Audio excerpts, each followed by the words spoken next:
I don't ever slow up, no I don't take I got no love for the fakeness. If you wanna play tough and wanna hate this, I'll always show up and make a statement. Hello everybody, Harbor Talks Prison here. I'm at the Harry S. Truman State Park. This is the park, and then over there's the swimming area. But I want to tell you a couple stories from South Central Correctional Center. One of them involved a guy I got along with. I wouldn't call him a friend, but this is going to be having to do with a staff cook in the kitchen. So we was all working up there, and me and this dude, we got done with our work. We filled up these gloves. They give us these, we have to wear gloves, these food service gloves. We'd stick one inside another one, and we'd fill them up with water and tie them up like it was a balloon, and we'd throw them at one another. Well, I was down between these pots and the bacon ovens. He threw one at me. I ducked, and this square cook that I'm talking about, I ain't gonna mention her name, comes around the corner, hits her right in the chest, and busts us.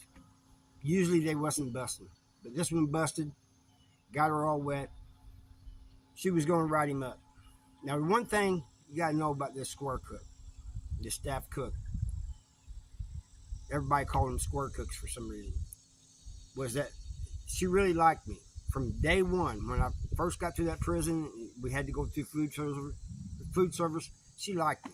I don't know what the deal was, but anyway, I got away with a lot of shit. But she tells him that she's going to write him up. You know, she's thinking about writing him up. And he could get an assault for that. I said, if you're going to write him up, you got to write me up. She goes, I didn't see you throwing it. I said, well, I was. And we just passing time, man. Our job was done. We just passing time.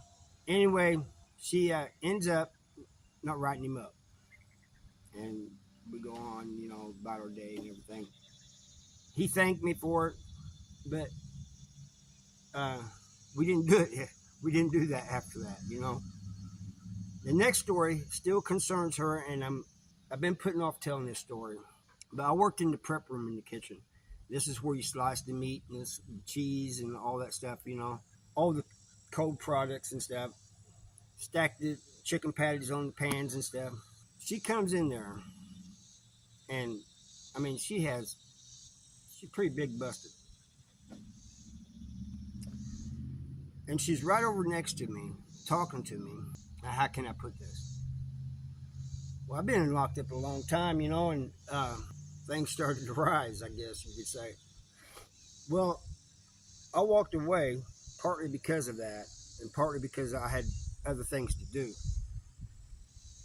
We wear these white uniforms in the kitchen, food service clothes they call them, and I had an apron on.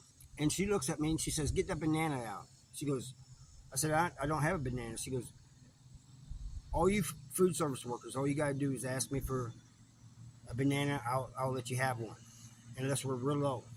I said, I don't have a banana. Now, there's usually 5 people working back there, but there's only one guy this time. It's just me and this other guy. There's usually 3 at a time, but there's 5 that worked all together. He starts laughing.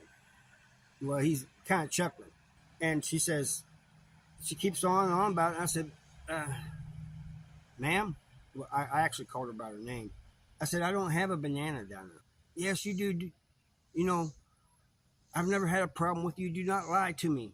Finally, she said she's going to get a white shirt. A white shirt is like a sergeant or above. If I did not take that banana out, I'd already taken my apron off, you know. So I just undone my pants and showed her. I said, there is no banana. She covers up her face like this and leaves. The other guy is just busting up laughing. Man, he's laughing so hard. He's turning red in the face. Veins coming out of his face. He's almost crying. And I said, man, just shut up, man. I'm off to the side, so I can't see where she went. I tell him, I said, man, look out there and see if she's going to get a sergeant or something. I said, I think I'm getting a write-up. He looks, he goes, no, she just went into the office. I'm thinking, geez, man. I said, what's she doing in the office? He goes, she's just sitting there. That's the office is where the food service manager and everybody's at, you know. So I was still kind of worried. But anyway, I guess about an hour later, she comes back there. She goes, listen, you two, what happened earlier did not happen. All right, finally finish up this video. So she told us not to, that it never happened and not to say anything to anybody. But the guy that was in there with me, the one that was laughing, he told everybody in the yard that we hung around with. And so they was laughing about it and making jokes. Hey Harvey, how big was that banana? Kind of funny at first, but it gets old real quick. Female officers would walk by, they'd say something, hey, you got a banana? You want a banana? Things like that, you know. And it eventually died down. But this square cook would let me get away with a lot of shit. Not just that, I mean, other things too. I probably have several stories I could tell you, short stories I could tell you about her. But that's for another time, if I decide to do them. I thank you for watching. I'll see you next time.